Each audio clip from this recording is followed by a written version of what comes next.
IVM.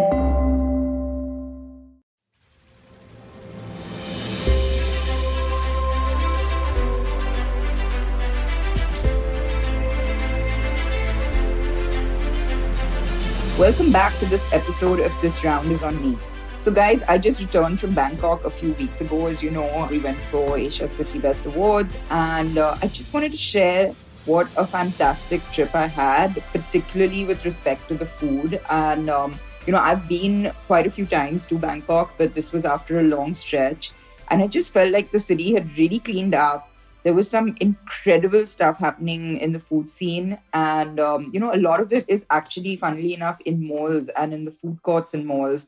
So if you're planning a trip, definitely check out the food stalls in malls. But also, what's interesting is that a lot of it has moved from like street food has moved into sort of, these food courts and gotten slightly gentrified. And there's just some really amazing things to be tried. I did see that it was a bit of a struggle for vegetarians. A lot of it tends to be seafood and pork. So that might be a bit of a struggle. But of course, it's a city of great food and restaurants. So of course, there is enough for vegetarians. But I think some of the more experimental stuff happens in the non-vegetarian space. And of course, you can find some of my recommendations on my Instagram handle, which is at Gauri and of course, check out the Asia's 50 Best list for some tips as well. So today's guest is Sonal Ved, who is a Mumbai-based food book author. Her last two books were Tiffin and Whose Samosa Is It Anyway, which were both accredited by the New York Times and the BBC. She is a food show host and writes extensively about Indian cuisine for international publications such as The Guardian, Saver Magazine, Food 52, and Thrillers, to name a few. And for those of you who are in the F&B industry in India, I am sure you've come across her at some point or the other. So we've got a great, exciting conversation lined up today about what's happening in the F&B world and her unfiltered take on it. And we'll be back right after a quick break. Hey, it's been another great week on the IVM Podcasts network. On The Habit Coach, Ashton delves into the power of meditation with spiritual guide Swami Purna Chaitanya. On Misconduct, Raghavi and Nisha tell us the story of Neha Verma, who killed 3 women in cold blood. On Cyrus Says Cock and Bull, Cyrus, Puneet, Utsav and Antariksh talk about the Tamil Nadu woman who disguised herself as a man for 36 years to avoid sexual harassment. On The Longest Constitution, Priya takes a look at the contest between private, commercial and constitutional interests. And on Big Talk about tiny humans, Devi Shobha and Meghna tell us how we can raise awareness about child sexual abuse. We've got some exciting news for you. IVM Podcasts has just launched its merch and our first line is out now. Head to the IVM Podcasts website and click on the shop tab to check out our first collection of t-shirts. Do follow us on social media. We are IVM Podcasts on Twitter, Facebook, Instagram, and LinkedIn. And remember, if you're enjoying this show or any of our other shows for that matter, please do tell a friend. Don't forget to rate us on any platforms you're listening on. You can also check us out on YouTube. We are also doing a small listener survey to better understand how you respond to our shows and advertising on the network. We would really appreciate if you could spare a few minutes to fill it. It helps us build better shows for you. And finally, we would like to thank our sponsors this week: SBI Life Insurance, Jupiter, a digital banking app, and Capgemini. Get the future you want. Hey, Sonal, welcome to the show. So for those of you who don't know already or don't follow Sonal on Instagram, her posts either give everyone the giggles or sometimes ruffle a few feathers. And we've been talking about doing an episode together for a while, but it was in fact one of her last posts that finally did it for me. And I was like, we have to do this. So welcome to the show finally, Sonal. Thank you, Gauri. Thank you. As if our offhand WhatsApp conversations were not enough, I'm a little nervous that now we're making those things public. Super grateful for this opportunity. And I am glad that my last post excited you enough to do this conversation. I know we've been meaning to do this for a long time. So thank you. No, I have to say this, and I'm not saying this because you're on the show right now, but I do really respect the fact that you call out when something needs to be called out, and not in a sort of trying to be controversial way, but just to say the things that sometimes need to be said, right? So let's start with this very controversial post in question, which was about a restaurant in New York giving credit to the sous chefs for each dish that they contributed to the menu. And you mentioned that you had mixed feelings about this. And by the way, for those of you who don't know what a sous chef is, they're probably like what we would consider the next in command to an executive chef or the head chef of a restaurant.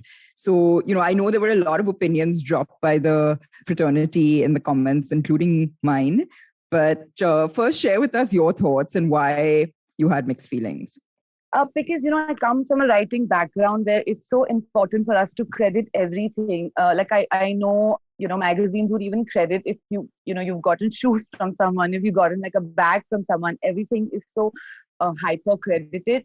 I come from that background, and I sometimes feel like my offhand chats with sous chef tell me that but I created this dish, and then the dish makes it so big and popular and all of that, but you barely ever get an opportunity to kind of congratulate them or to understand where they're coming from or what their story is.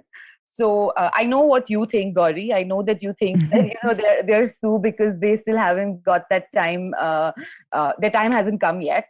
But I do feel like it's just credit where credit due is something that I believe in, and this can cause so much of controversy within the kitchen, because then where do you start and where do you stop? So I don't have a solution to this yet, but my thought is that that gesture that the New York restaurant did was nice. It was nice to motivate them. I know for a fact that even a restaurant like Noma will, when you go to their kitchen, and or if you are before if you've reached there before a meal, you do go in the experimental lab. They will introduce you to the people who've been working on that particular menu. And that's good to kind of just give credit.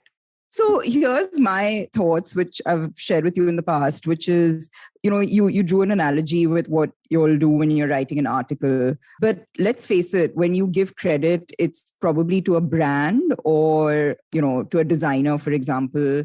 Is it really to like the person who, stitch the clothes, or I don't know, design that particular outfit under the umbrella of that design brand, for example? I don't know. For me, it's where do you draw the line, right? Like, Right. of course, when it comes to dishes, it's predominantly something that happens in the kitchen. But, are we kind of missing the point a little bit, which is that restaurants exist to sort of also, give their diners a great experience, right? So does this sort of take away from the dining experience a little bit when we overanalyze these things? And, does a diner really care? Is my sort of very blunt question. What do you think about that? I mean, they're two separate questions, right? One is firstly that about that credit aspect, and who do you give credit to in an article like you mentioned, and the second is that So I'll take that first. Let me take yeah.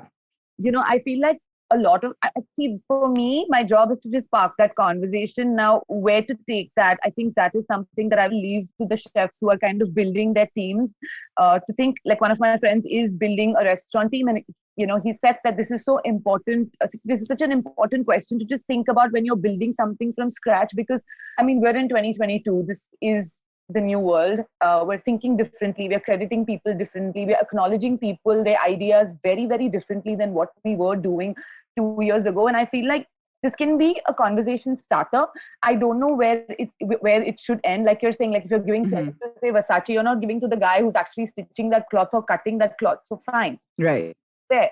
But this is something that I think restaurants should kind of think about. For example, I'll tell you, I did this piece once, which was about restaurants have more and more started crediting their farms. And Right. this helped so much, because one of the farmers told me that the only way for me to get my word out there is for a chef to tell the other chef saying, hey, I got these greens from here. Why don't you also try it? So, and this happened because the restaurant started putting credits on their Instagram. They started putting credits on the menu. It helps build a certain kind of a community. which I mean, from the farmer's point of view, I'm talking about. But that's exactly my point, and I'm sorry to interrupt, but that's exactly my point, that I feel that there's a difference between sharing knowledge and it's not just about giving credit, but about sharing knowledge because you feel that others could benefit from that, right? For example, in the case of a farm where you're getting certain ingredients from, or giving credit to a designer, for example, about an outfit because you might be like, I really like that outfit. I want to sort of get my own or whatever. When it comes to this aspect of a menu design, sometimes sort of makes me wonder if this is more about something internal as opposed to, helping or contributing in a wider way, which is what, sharing that information really is about. And that's where I come back to that question then about the diner, which is whom you're sort of serving. What is the most pertinent question or information rather to share on a menu? Restaurants are very quick to share the name of the chef when it leads to something iconic. Like everybody knows that this guy Taka Kuro who dropped that lemon tart, and then it became that whole "oops, I dropped your lemon tart." They were so quick in crediting the sous chef, saying, "Hey, the sous chef dropped it, and now this is an iconic dish." I actually didn't know that, so that's something new you learned. Yeah. So that's the thing, and they publicly spoke about this chef, and he dropped the tart. I feel like where it's due, it's important. But again, this is a conversation that I genuinely leave to the restaurateurs and to the chefs who are building new teams to think whether this is the way forward for them. Maybe it's not, maybe it is. I mean, that only time can tell that. Fair. And I think, my sort of final say on this would be that it really, at the end of the day, depends on whom you're asking, right? When you ask chefs, obviously there's a very different point of view. When you ask, diners, or you ask maybe the restaurateur, there's a whole different point of view. So like you said, unfortunately for our listeners, there's no one right answer, and we're going to sort of leave it at that on this subject. But I'm just glad that, the topic sort of came up. Sorry, what were you saying? This whole podcast is going to be about there is no right answer. I will not let you get away with that. But okay, so speaking of that, let's talk about the perennial big elephant in the F&B industry room, which is awards and lists and, the veracity of it all. Sonal, I have you captive and I am going to pick your brains on this. But no, I mean, look, it's that's another sort of subject that always tends to ruffle feathers and trigger opinions. What do you think? I mean, not with regard to any specific list or award out there, but just in general, is it possible to actually have, a top anything list in a fair and meaningful way? So I recently spoke about it on my Instagram. That's the space that I talk a lot, I think. Now that, you're putting all these questions out there for me, I think whether you're a senior journalist, whether you're a junior writer, wherever you are in whatever part of the media industry, you've all been there. You've created these lists at some point or another. And it's just that now we're speaking so much about it because there are too many of these lists. There is no that one list that I want to go to. Like you may call your list like this is the list or this is like the Oscar and all of that. Mm-hmm. But the question is, why is it the it list? Like what makes it the it list? That's a question that I think people who follow them need to ask themselves. Like even for example, when Forbes did that, Forbes keeps doing, these 30 under 30 and 40 under 40. Right. And there's this whole thing about it's not making sense and this person shouldn't be there, etc., etc. The thing is, you follow what works for you. I don't feel like, again, there is a right and wrong here. It's a great business idea. Brands love it. Winners love it. Everybody shares things when they win. So why are we cribbing about it is the question. You don't want to follow it, don't follow it. You don't want to subscribe to it. And if you feel like, okay, a bar that's like the top 50 bar, you don't want to go there, don't go there. I feel like this question, we should just know that it's a great business idea. And that's why even media companies are doing it. That's the major reason. And another thing to that, Gauri, the reason why media companies are doing it or why people want to be on it is because, you want to, again, attach your name to the brand that's doing that list. Right? Whether it's the top restaurants to go to or the hotels to stay at and all of that, it's an influential stage that the person is getting. So for them, it's great. Sure. I mean, of course, for anyone, and I spoke about this on one of my earlier episodes and how, thrilled we were when the table made it to the long list of Asia's 50 best restaurants this year. And I have to say one thing, and I've been on the other side, as a jury member, not anymore, but I think that I personally feel like there will always be holes that can be sort of picked and poked, etc., in the process. But I think that the level of transparency and about that process can add to the, credibility of this, which at the end of the day is, something that guides diners. And I know for a fact that being on that list has definitely sort of triggered more interest in the restaurant than, before this. And so there is something, there is something to it. But I completely agree with you. I think it's like with, say, restaurant reviews or anything where there's an opinion, whether it takes the shape of a review or a list, is that you have to use your own judgment to decide, whether it's something that you want to follow. And I have to say that, so recently there was a list of top chefs that came out in India, and yeah, I had my sort of thoughts on it. But the funny thing is that I actually discovered some chefs that I hadn't heard of before. And I went and dined in their restaurants because I happened to be, in that city. And I had a fantastic experience. And, to that extent, I'm really happy that, they were brought to the limelight in whichever way. And I think that's the whole approach that one has to take, which is that let's not make a controversy of everything. Like, you pick what works for you and what you want to follow, and sort of may the cards fall where they do, kind of thing. Right. So, yeah. And I think that you made a really important point about how we have to sort of, let's face it, this is a media game. It's a great business idea for brands, for the media, and take it as that, right? Rather than anything much sort of deeper and more like a beauty pageant. Sort of more final than that. Yeah, it's like a beauty pageant. Exactly. Exactly. If they have to launch like some brand in India, then trust me, a brown woman's winning that crown. So it's like, and I think the issue, I mean, what would be not correct is if the people who are judging this are not equally, or like ideally they should be more talented than the ones being judged. What is their background like?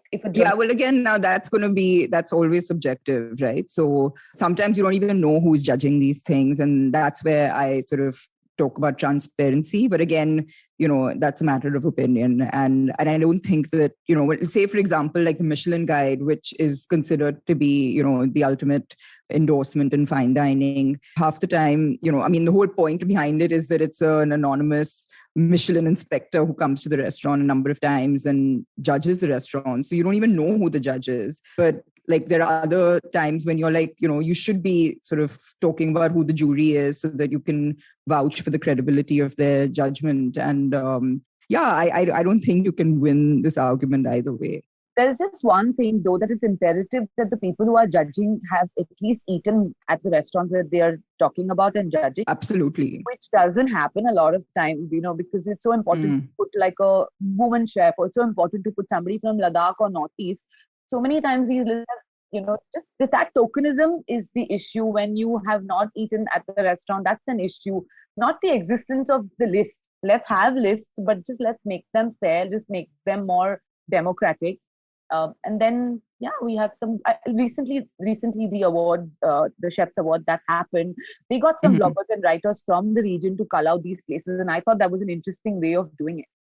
Sure. But I mean, how are you ever going to prove if someone's eaten at the restaurant they're voting for? That is now another, that you can't prove even for like even an international award. Yeah. So I feel that is one can of worms we cannot open on this podcast, Gauri. We must. Okay, offline. But, moving more to your beat, which is food writing, right? I have to ask you, what does the future of food writing in India look like? Are we moving to listicles and clickbait and, 140 characters? Or is there really some depth to be found? I mean, like talking about yourself, for example, you write for a number of international publications and websites. What's happening in India? So I feel like we also have like good food publications, right? There's Mint Lounge that does some incredibly long and beautiful pieces. Goya is constantly trying to bring like real Indian cuisine to the fore. They do pieces which are so much deeper. So there's And then there is like a website like an NDTV Food, or there is Zs. They're doing like short articles, they're doing SEO led articles. Both have their own place. Some writers are more fit for this, some writers are fit for that. But the big difference I see between what is happening internationally and happening here is, I think internationally food media is stronger, especially in America, and they do treat it as importantly as they would treat like another subject like fashion or politics. But why is that then? Why is it not happening here? Hmm. In India, people don't care much, especially the masses, about like restaurants and food and all of that. This is my experience from working on websites, working in print publications, is that the number of, when you get these SEO words, when you get these key terms as to what people care about, it's mainly cricket, Bollywood, and politics. Those stories will always rank higher than food on most websites. And that's why the media house then does not want to invest so much on food platforms, because they know that the masses is coming to them to read something else. And even if they're coming to read, I mean, you may want to you may want to talk about, oh, how my chef got white truffles from this region in Alba or whatever. People don't care about. They want to know, where do you get the best biryanis? Those are the stories that are actually doing so well on the website. And these two realities cannot be matched. This is one reality where it's important that, oh, there's an amazing restaurant in Bombay that's serving beautiful white truffles, but at the same time there is an audience that's looking for like biryani. They are both realities, and they're not going to come together. So I guess, but like, I mean, if you look like at a website like, say, Eater, right, which I follow religiously, both overall as well as their city guides or their city newsletters that come out pretty much every day, right, which is a lot of content to put out on a daily basis. Or like, say, Infatuation, which has some great sort of restaurant reviews. And I mean, I completely understand what you're saying, which is that certain aspects of F&B and restaurants are quite niche, and, publications have to look at a larger audience. But why? I mean, I see that happening with, say, an Eater, where they managed to have both, right? And again, whatever sort of resonates with the specific reader is, so be it. So it's not like they're not in the business of, making money and getting advertising and etc. But they also recognize that, they have to talk about whatever's the latest restaurant opening, or whatever's happening, with chefs, or, what's the new food trend, or whatever it is. And it's sort of like whatever sticks with you, right? So do you really feel like, the two can't coexist, but we just up the ante on the quality of writing and putting that information out there? Yeah, I feel like this is all. It is happening. The kind of long, in-depth pieces that I was referring to are happening. Mint Lounge is doing it. Goya Journal is talking about food in a much more serious way than other publications. I don't know if I can compare it to like a New York Times or an Eater, but it exists in India. So people are doing marquee content and classic content both together. What their numbers are, I don't know. I don't know if they're hitting the kind of numbers that Eater is. I doubt it, because Eater is just focused on food, while as Mint does a lot more. And Goya is much more smaller in comparison. Exactly. So like, I mean, just the idea of having one, whether it's a website or whatever, I mean, now today it would have to be a website that's just focused on food, right? Like, why can't that be there? I mean, there is, we eat like 3 meals a day. We're all invested in what we eat, and it could be focused on certain cities like Eater does. So, pick the major sort of cities in India, but like, why is no one doing this? I mean, I wish I had the answer to this, because then I'd definitely be like writing for them. I think you need to do it, Sonal. I think this is this should be your next game plan. And I definitely think if there's anyone who's equipped to do it, it's you. So, I'm glad I'm a part of your list. Speaking of, so, are there any sort of Indian or international food writers that you regularly follow and respect, and that, you can share with the listeners who, are into their food and don't necessarily live there, but are well worth a read? I don't know how relevant this is going to be, but for me, if I think of food writing in India, for me, Busy Bee's food writing will always supersede any other food writer in this country. Like, he literally wanted me to eat off the pages. Even if he spoke about something as dry as poha, I wanted to eat off those pages. It was so beautiful. Like, he had this whole Ruskin Bond vibe to his food writing, like non-preachy. He never spoke about, oh, this recipe is 100 years old, my grandmother taught it, it's history. Never. He just wrote about his dog, his observation of some crow, food. It was so obscure, but it just came together so beautifully. So for me, he's always been my number one. And for those of you who are too young to know who he is, that's Sonal's talking about Behram Contractor, who also he's a revered Indian journalist who unfortunately isn't with us anymore, but he also founded the Afternoon Dispatch and Courier, which was a tabloid and city newspaper. So yeah, I know that. And anyone today that, who's still writing that you feel, does a great job anywhere in the world. I actually have a story that I pulled out for you, Gauri, which was, related to Busy Bee.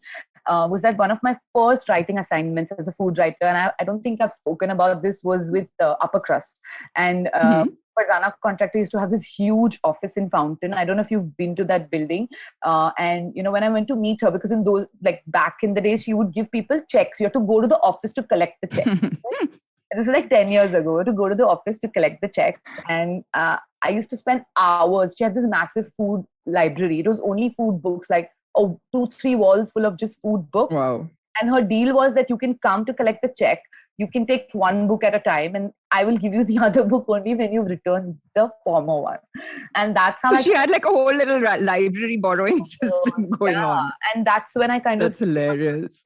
He had all his works, and that's where I came like. And that time I was not even sure whether I wanted to be a food writer.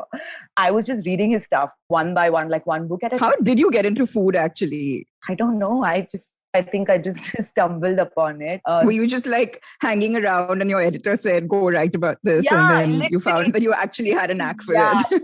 That's what happened, because in Mumbai Mirror, that's what they used to do. Like Meenal Baghel would be in her cabin, and if she saw somebody just loitering around, she'd be like, hey, you need to go. And then you went and did that, and then you liked that, and then that's how it became this. That's funny. No, but I guess you stumbled on the right thing. So that's good on you. And, if you had to give advice for a budding food writer, then what would you say to them?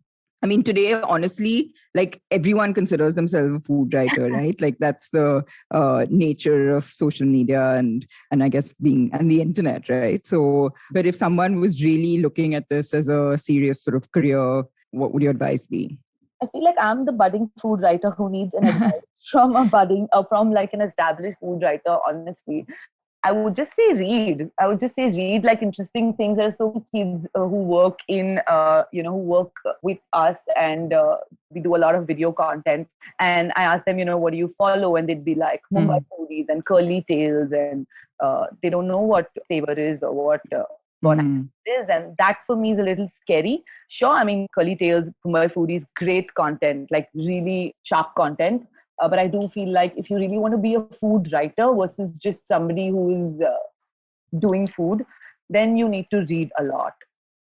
Just read diverse things. Not just about Indian food. I feel like I find more beauty in Indian food the more I read about other cuisines, because the way the lens with which they look at just their tortillas or just a drink is beautiful. Like if they're talking about a local drink, the beauty with which they talk about it just makes me wonder, what are these drinks in my cuisine?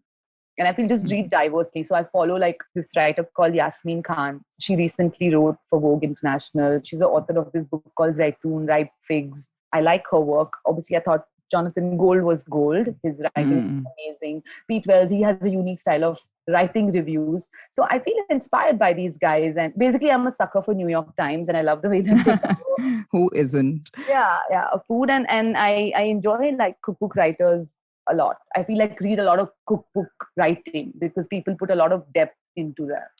Right. And we're obviously going to come and talk about your cookbooks. But before that, you mentioned Jonathan Gold and Pete Wells. I mean, again, for those who don't know, Jonathan Gold is no more, but he was the reviewer for the LA Times, and Pete Wells is for the New York Times. And, one of the things that I respect, and which is why they're so well known globally, is, and, in the case of Pete Wells, he writes for the New York Times, is because he really doesn't hold back on his views when he's reviewing a restaurant. He's been multiple times, and of course now he's recognized, so it's not about being anonymous, but he sort of is as open as you can be about, his feelings about the restaurant or the meal. Why does this not happen here? I mean, Sonal, like, restaurant reviews tend to be sort of glorious and positive for the most part. And I have to say, like, as a restaurateur, of course, I would be upset if someone wrote a bad review about my restaurant. But at the same time, as a diner, I feel like I would respect reviews so much more if they were honest, right? Why do we not have that here? Like, what's the fear factor? It's not the fear factor. Actually, I feel like it's got a lot to do with media budgets. I think the media budgets are shrinking by the day, and most of the times people who are reviewing restaurants, see, I don't review restaurants at all because I don't eat like half of the things that are there on people's menus because I'm a vegetarian. By the way, yeah, Sonal's vegetarian, so that's yeah. Days to be precise. So for me, reviews never been my thing. My observation is that the challenge that people face, because a lot of people in my team have gone out and done reviews, the challenge is that the media budget is so low, so they cannot go. So that's about not being able to go multiple times. But even if you go once and you have an appalling experience, say, or just one that's really below par, why would you just always put that down to a bad day? And you realize that there's been so much effort, energy, time, money, etc., that's gone into creating a restaurant that you don't want to be, not you, but that one doesn't want to be sort of negative or disparaging or that's for sure. But also just understand how many reviews I would say reviews in like quotes, because most of them are happening on an invite. So when if somebody launches a restaurant, they say, hey, call a bunch of like 5 journalists, come eat, write about it in your publication. And then you're then one is obligated to say the politically correct things. And I feel that's one challenge. The more media houses empower the journalists to say, hey, you know what, don't eat there 3 times, of course, but like go once and do like a fair critique. I think we'll be in a better position. But right now, I honestly put this on the fact that most of the times these reviews happen on some kind of a barter, and that puts the person writing the story in like in a fix, because here you are invited and you're given you're given 40 dishes to eat at once, where everything then begins to taste the same. Actually, I want to use this podcast as a platform to say that if you're ever inviting a journalist, a writer, a videographer, whoever to eat your food, to shoot your food, just like, practice some kind of constraint. Chefs get so happy, excited. I don't know what it is, Gauri. You can tell me what it is. They give you so much food and most of it gets wasted. My problem is, like, I feel like we really, really, really need to do something about it. So many times chefs say, hey, you know what, don't click this picture because I've portioned it small. I'm going to make it again for you just so you can photograph it right. Like, hell no, we can't afford that kind of wastage. We're not in that world anymore. So I think people need to kind of do that. So yeah, that was, sorry for going off track, but I had to use your platform to just say that chefs need to do that. No, that's some great advice. And I totally, I think that from a restaurateur's point of view, or and if I speak on behalf of chefs, it's that, they feel like, hey, this is my one opportunity to showcase my food or my restaurant and I want to text. But you're so right that you have to be mindful of what's being wasted and really gonna make or break the review or the writing. And I think that's important. And actually, if you have anything else that being in the media, being a writer, whatever, have as advice to chefs and restaurateurs, please share that. It'll come to me, Gauri, as we go along. Like how this just came. I had to say this because people feel shy. Like, so many junior, writers will say, but I felt shy. There was so much. Like I went to a review restaurant place once and they had like so much meat on the table, everything from prawns to fish to beef to lamb to chicken, everything. And then it gets thrown away because, nobody is able to eat so much. And for me, it's like so much food wastage, and especially it's meat. Like an animal has died to feed you, show some respect and just take it home if you have to, but don't like put it in the bin. We need to stop being delusional that we're not in that world. We are not in that world anymore. Again, I think I couldn't agree more. Yeah. don't feel scared to break systems. Oh, but this is how it was done. Doesn't matter, change it. And I Yeah. genuinely, when I have conversations with chefs who are just doing new things and all of that, I said, let's forget the rules. Let's just do the way this generation calls for us to do things. Yeah. So on that note, we're going to take a quick break and we'll be right back with Sonal on more controversial topics. It's very controversial. You're the people pleaser, right? Oh, yes. Or then desperately seeking the one? Or wait, you're the one who doesn't think they're ever good enough. Oh. So much drama. And for what? Is it doing you any good? Listen to me. I'm Chetna, your favorite positive action coach. Yes, I'm the one who has been dropping all those truth bombs on every episode. Oh no. And it's time you learn to say no to drama.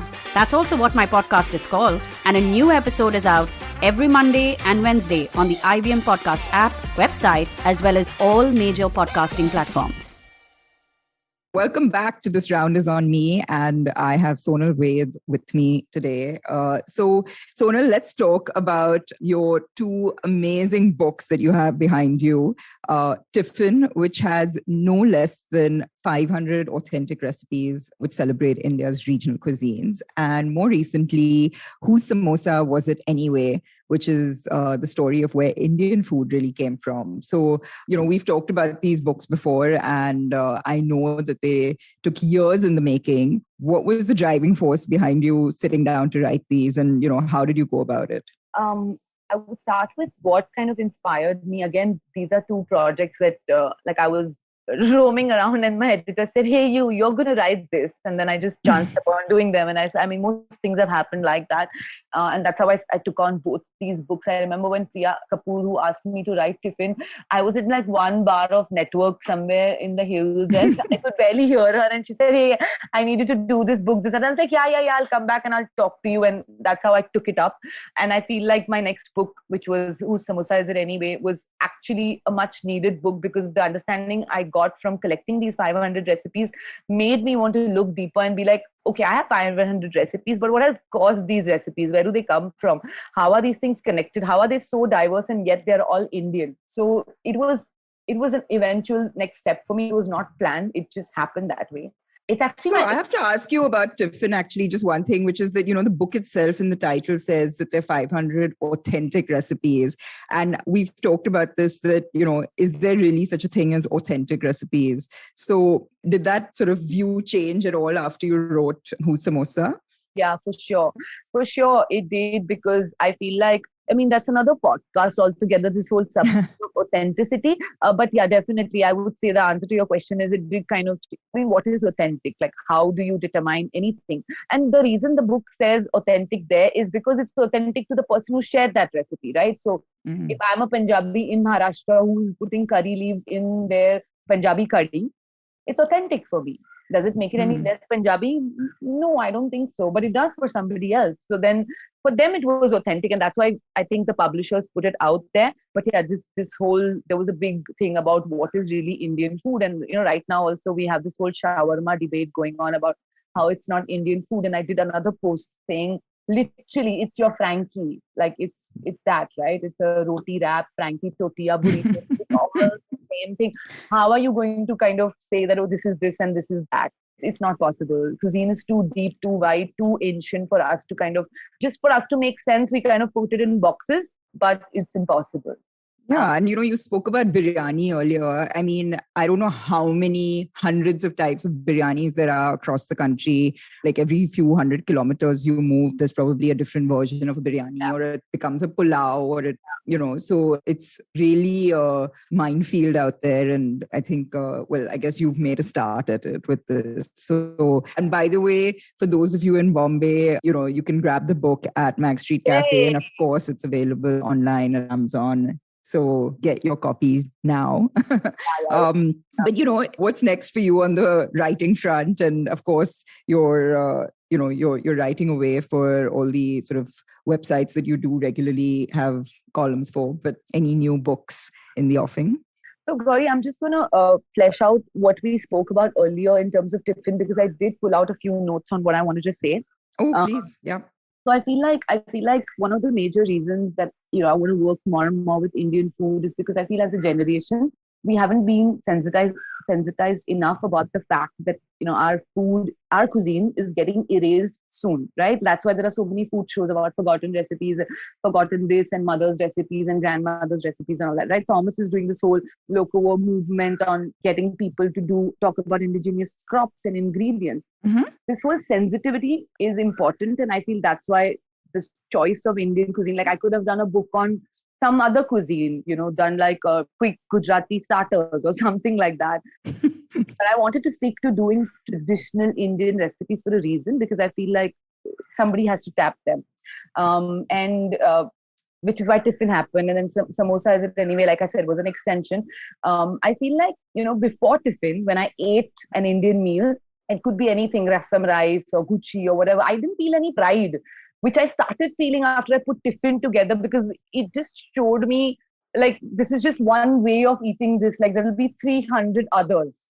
Like recently, I did a story on idlis, and I realized that hello, there's not just one idli. There are over 50 varieties of just idlis. So I feel this whole Right. the way it just opens your heart up, and it's a very humbling experience, because you've spent your whole life thinking and looking at Indian food in a certain way, and then there comes this project which makes you look so much deeper. So for me, I feel these books have been very important for me in my journey as a food writer. Like I look at international Right. very, very differently now. So yeah, I just wanted to add that. And the next thing for me, the answer to your question is I'm doing a book on vegan Indian food, and these are not kind of make butter chicken with tofu.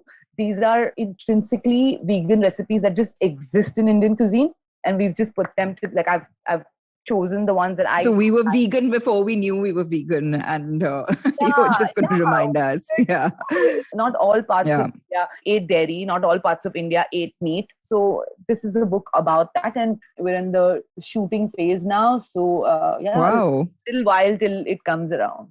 Amazing. That's very exciting. And I have to tell you, it's, I mean, that's not really Indian cuisine, but when we had opened Misty, our sort of earlier avatar of what's now Max Street Cafe, we were trying to mark on the menu, the items that were vegan so that, it would be easier for vegan diners. And then we just realized that so much of it was vegan because they use so much, coconut instead of dairy and etc. And it sort of just reminded me of that, because I'm sure there's a lot out there that just already happens to be vegan and we just consume it without giving it that label. And but speaking of, and I'm so happy you didn't say that you were going to suggest making, butter chicken with plant-based chicken. But speaking of plant-based, what future trends in F&B, should we be looking out for? And I'm so happy to be throwing this question to you, because you every December throw this question to me for the new year. So this is sweet revenge. Yeah, it's a nice time. Yeah, like we're like almost 5 months down, and it's a nice. Were all the December trends true, or was everything that you were saying? You spoke about food and tech to me in the interview that I did with you in December. Yeah. It's come around in such a big way. Like I know Olive is doing some kind of an NFT party or something this weekend, and Wow. it is true. It is coming together. There's a crypto thali literally in Delhi. Oh God! What they do is shoot me. You can pay in cryptocurrency if you have. The design and the names of the dishes are with like crypto coins and all that. So it's pretty. Yeah, you were right. But you were right. For me, the three major trends are, and I've said this when I did my prediction on Instagram, is that TikTok food, though we don't have TikTok, we obviously get influenced by things that are being thrown around by international media. Yes, Sonal, we had your coffee with orange juice experience via TikTok. Forget that. Not so long ago. Thanks for reminding me about that orange coffee, Gauri. But I'll tell you. You scarred me for life, Sonal. You scarred me for life. I'm trying to forget it, but TikTok, it's not happening. Guys, blame it on TikTok. So I'll tell you, so TikTok trends will be adapted on restaurant menus. I'm already seeing that. For example, this thing called TikTok potatoes, which is like some 24 hours or 84-hour cooked potato. It's like potato dauphinoise, but like also fried and all of that. I already saw it on one restaurant's menu. I saw it on two restaurants' menu already. So yeah, TikTok food trends will be adapted in restaurant menus. Then there is this whole thing people are talking about is plates. Okay, plates is like a combination of plates and bowls. Now again, we've been eating like Oh my God. it's the most genius innovation. Like there are bowl people and then there are plate people. I identify myself as a plate person because it's like it has the comfort of a bowl, but Stop. it's a sophisticated Sonal, plate. stop. I withdraw my question. Okay, last one. I have a third one for you. Kind of round it up. Coffee tonic. Coffee tonic is gonna be big.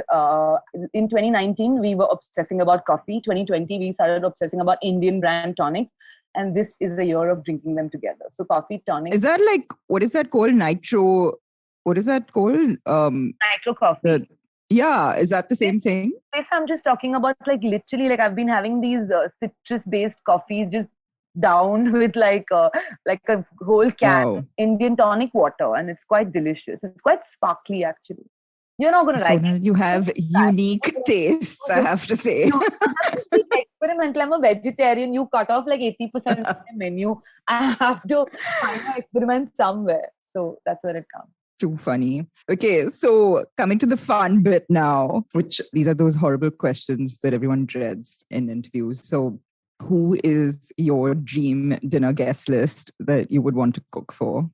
Be one person or two or three or living, dead?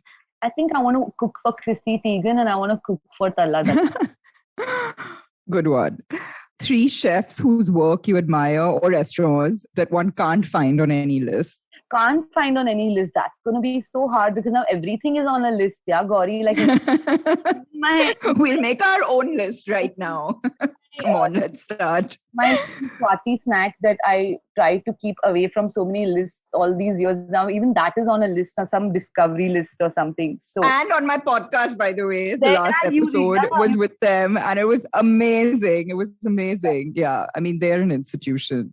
It's going to be hard to talk about restaurants that are not on the list, but they're still doing great work. I think Tanjore Tiffin Room is doing great work. I would say Sequel is doing incredible work. They're not on a list yet. And I'm only talking Bombay, or do you want me to like go? Anything, up to you. Bhavan is not on a list, but they're doing incredible work. So I would say these 3 restaurants. So where, I mean, just for the benefit of all our listeners, can you just say where all the restaurants are? Sequel is in Bombay, Tanjore Tiffin Room is in Bombay, and Bhavan is in Delhi. And Bhavan's just launched a restaurant now. It was a takeaway, like a home delivery, and now it's become a full-fledged restaurant. And in terms of chefs, I feel Chef Amninder Sandhu. I feel she is so incredible and she cooks well, and her new home delivery service is a nice one. She's not on a list. So yeah, that could be my... She is incredibly talented. Yes. And even the sequel, I know you just talked about it, you know, Vanika's doing, you know, you talked about reviving traditional cooking techniques and sort of lost ingredients or forgotten ingredients. And I know Vanika, who is sort of owner of Sequel and the chef, she is doing amazing things with that from Leh and Ladakh. She's Kashmiri. So definitely want to check out. Yeah. What dish do you turn to for comfort? The Gujarati tacos.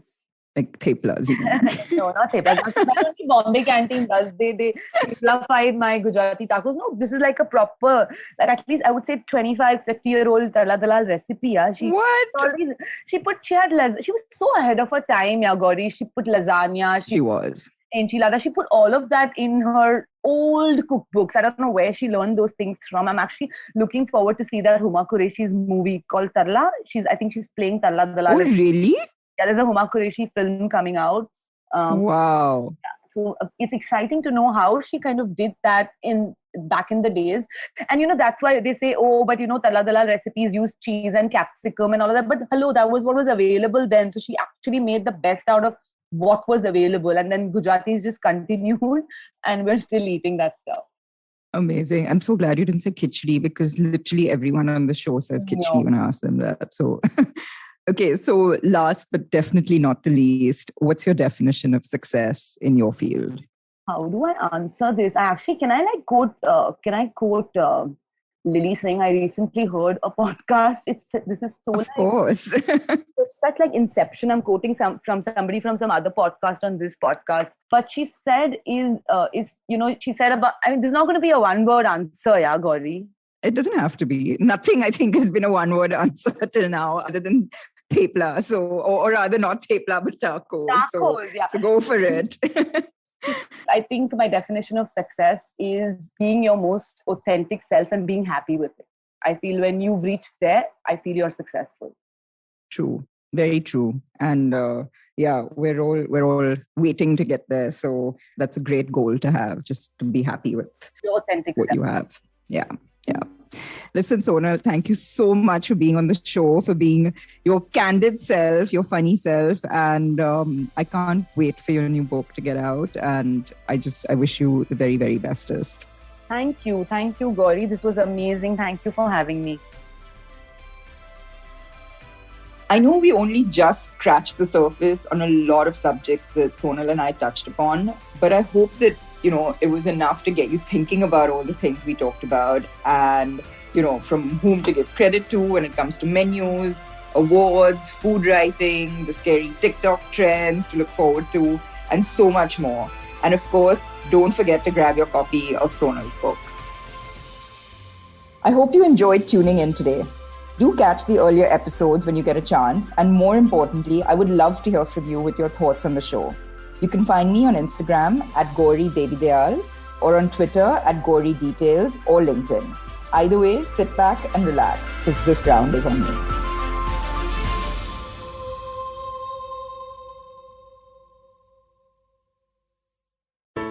There's a quick survey to fill out on ivmpodcast.com/survey. It lets us know a little bit more about who's listening to us. And you know what? We're going to do a few prizes. So, we'll do a random drawing of maybe 10 people and we'll send you all some swag. Remember, that's ivmpodcast.com/survey where you can fill out the survey. Namaste, this is Cyrus Brocha. I am part of the government cancel culture program to remove rubbish off all the different streams available. So what we have is all the collected rubbish we put together on our show. It's called Cyrus Says. It's on IVM Podcasts. You have to watch it and listen to it. It's on our app. It's on our website. It's on the YouTube channel. It's on Facebook. There are many different ways. Don't bother me and ask me how. You have to find out. We talk to different personalities. Many of them are known. Some are just people we meet downstairs and invite them up for chai. But the point is, it's fun and it's very therapeutic. So please join in and listen to Cyrus Says.